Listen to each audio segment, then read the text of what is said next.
It's the Black Real Estate Dialogue. Tune in. Tune in. Tune in. Tune in. If you're someone who lives in an area where it's so expensive to buy real estate and you feel like it's impossible, then I have something for you. I just released a free guide that's going to give you the 8 steps you need to take to buy your first out-of-state property. I bought several properties out of state, living in California, investing in Ohio, and you could do the same. It's just a matter of having the right information. So click the link in the description of this episode to get your free guide today. So your company basically helps the developers create a plan and, pulling these events together, pulling these stakeholders together so that it's part of the process, right?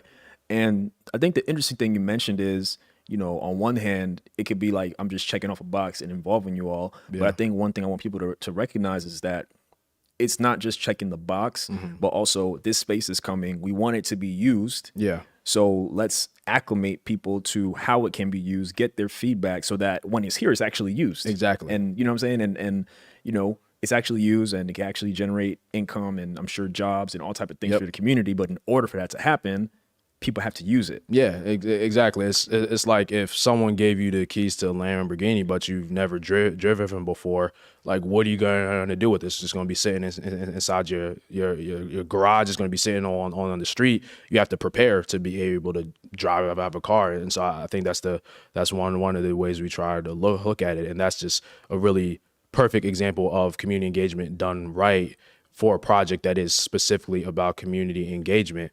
I mean, there's other ways. So there's community engagement in that sense, but there's also community engagement in terms of like maximizing impact for organizations that already are doing great thing through real estate development. If we have time, I could touch on a project we're doing that with. Yeah, let's do it. Okay. Let's touch on it. Yeah, so that one there. So we're working with an amazing organization based out of West Adams called Amazing Grace Conservatory. So they're a theatrical training program for youth founded by Wendy Raquel Robinson. You all may know her as Tasha Mack, or in different ages, depending on the age range, from the Steve Harvey Show. Regina King. Exactly. But she is an amazing person that I met through her sister, Jackie. Met at, ironically, a community event that was happening in West Adams, which is another key thing too, to bring up. This work isn't just done when buildings and projects are happening. You have to just be out in the community. You just have to be out there, even when something isn't going on, to be able to make those connections. And that's kind of how this happened. This project happened because of the electric slide that was happening during a block party. Just out there dancing, happened to be Dan Henson next to Miss Jackie. We started talking, and they're nonprofit. They own a building over in West Adams. Wow. It needs a lot of work, but with what they have and what they do and the amount of just children that's going through that program and that's doing amazing things, their alumni touches all forms of Issa Rae and a lot of other big names that started through that organization, and they've done this with not as much resources as a lot of other organizations have, and so they've had access to potential funding and have been trying to find someone to help them build a project, but just no one was willing to put in the effort, because usually you don't want to put in effort into something if you're not guaranteed it to be a full multi-million-dollar project. But it was a blessing that we were able to talk and saw all the need there. And it's all about the network that I have that's willing to do just great work. And so the biggest thing about being a community builder is the follow-up game. And I think the follow-up game is the biggest thing that you could possibly have, because you could say a lot of things. People aren't going to trust you unless you follow up on it. And so I was like, hey, I'll figure something out between now and next week, and I'll let you know if we can make this work. My first call I made was to my guy, a fellow Philly brother, Kevin Sherrod, who's doing work out here in Los Angeles. Absolutely amazing work. Also, go Birds. I know we lost in the Super Bowl, but we still love y'all.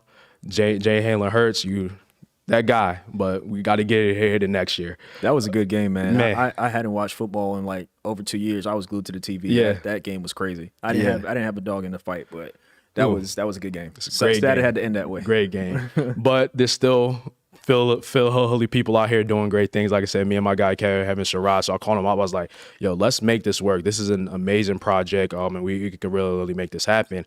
And so throughout this process, he works at Gensler, which is one of, if not the largest architecture firms globally. Wow. But he has a really just great heart for the community, and everything that he does, he's able to leverage the name of that company and the resources to be able to pour back into the community.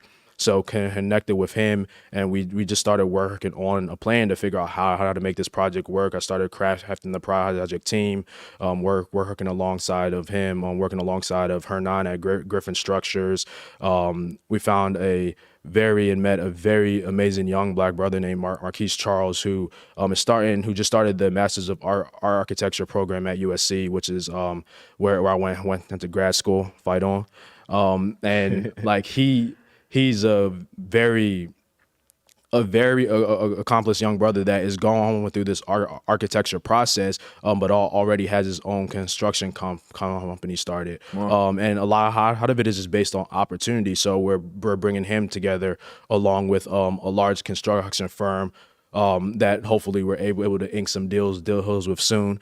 But just finding the right pieces of people that care about this mission, and putting it in a way that we could start pushing together the project so that we can launch, hopefully in the next 2 months, a capital campaign to be able to raise the money to upgrade their building to a brand new state-of-the-art performing arts center. And so that's something that we're really looking forward to. And it's a different form of community engagement, because it's not necessarily we're going out to the community saying, what do you want this building to be? We're working with an organization that is already creating impact in the community. We're not trying to reinvent the wheel. We're just trying to help them get the resources to continue doing what they're doing.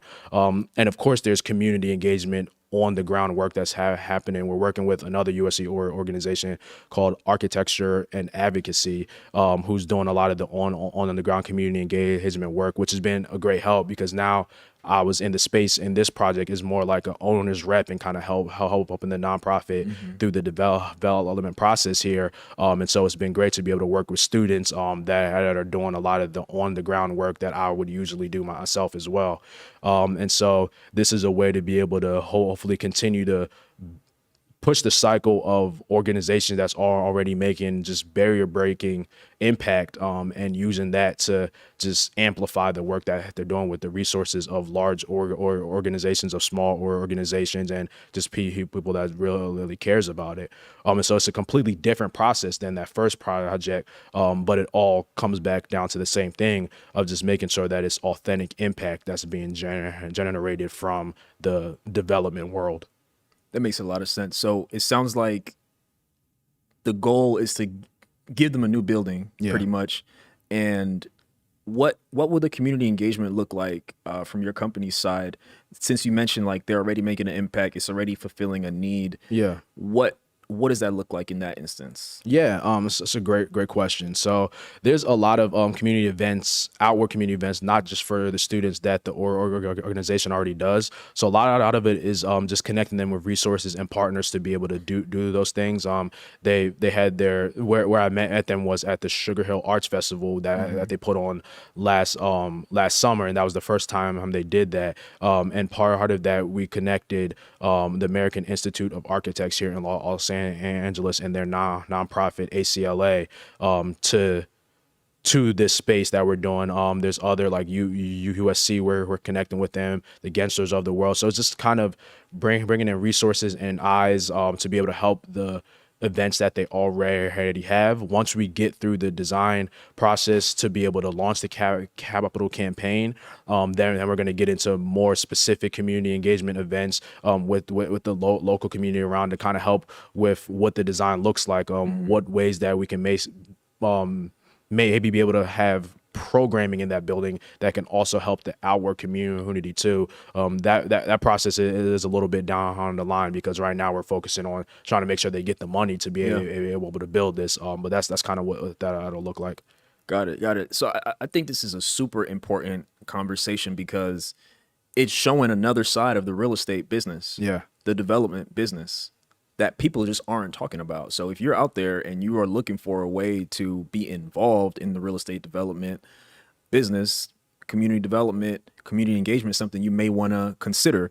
And, you know, we got an example right here of how you can do that and still be part of impacting communities, you know, not necessarily by being a landlord. There's different ways you can do it. There's different ways you can get into the business. So I'm really appreciative that we're having this very important conversation. What's up, y'all? Sam here from the Black Real Estate Dialogue podcast. Thank you so much for watching another episode. Definitely take a moment to subscribe. Make sure you like this video. Also, visit our website, blackrealestatedialogue.com, and follow on Instagram @Black Real Estate Dialogue. Talk to you soon.